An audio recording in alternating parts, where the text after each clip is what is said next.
नमस्कार मित्रांनो, आपण पाहत आहोत कटाक्ष. पहलगाम हल्ल्यानंतर भारत आणि पाकिस्तान यांच्यातील वाढता तणाव पाहता BCCIने जगातील सर्वात मोठी लीग IPL स्पर्धा मध्यातच थांबवण्याचा निर्णय घेतला आहे. यावर्षी होऊ घातलेल्या आशिया कप स्पर्धेच्या आयोजनावरही टांगती तलवार आलेली आहे.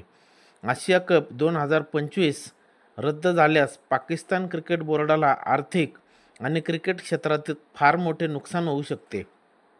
आशिया कप ही आशियाई क्रिकेटमधील सर्वात मोठी क्रिकेट स्पर्धा, ज्यामुळे प्रायोजक आणि प्रसारण हक्कातून मोठा महसूल गोळा होतो.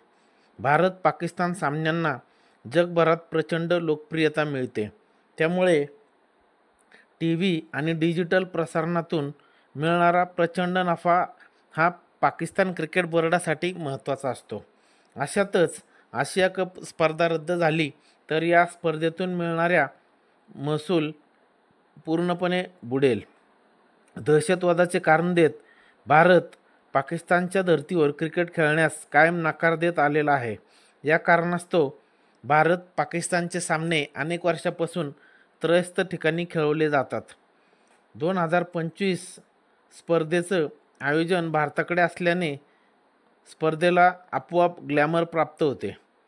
भारतात क्रिकेटला प्रचंड चाहता वर्ग आहे. विशेषतः भारत पाकिस्तान सामन्यांच्या रायव्हलरीसाठी जगभरातून मोठी क्रेज पाहायला मिळते. भारतासोबत होणाऱ्या सामन्यांमुळे प्रसारण आणि प्रायोजकत्वातून भरपूर पैसा मिळत असतो.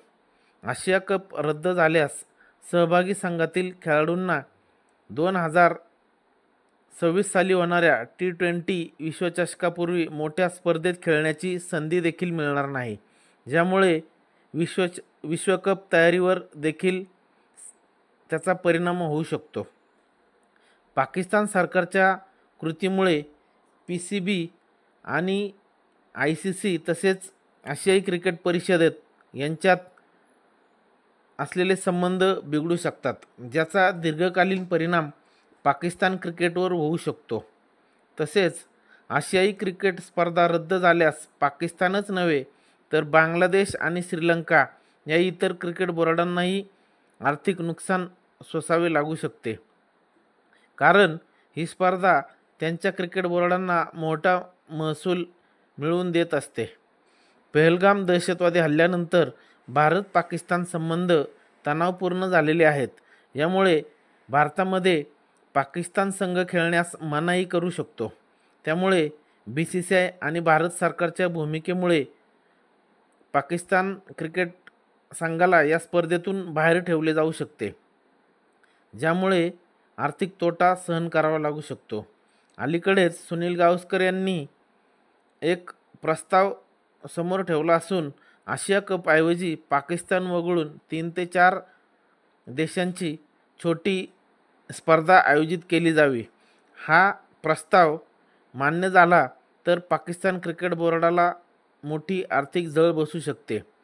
भारत यजमान असल्याने या स्पर्धेचा प्रसारण हक्क, प्रायोजकत्व आणि तिकीट विक्रीतून बक्कळ कमाई होईल. आशिया क्रिकेट स्पर्धेतून मिळणाऱ्या आर्थिक कमाईत भारत आपला हिस्सा घेत नाही. तो पैसा आशिया खंडातील क्रिकेटच्या वृद्धी आणि विकासासाठी वापरला जातो. असो, जर आशिया कप स्पर्धा रद्द झालीच तर पाकिस्तानसोबत श्रीलंका, बांगलादेश, UAE आणि अफगाणिस्तान या देशातील क्रिकेट मंडळांनाही मोठा आर्थिक फटका बसू शकतो. धन्यवाद.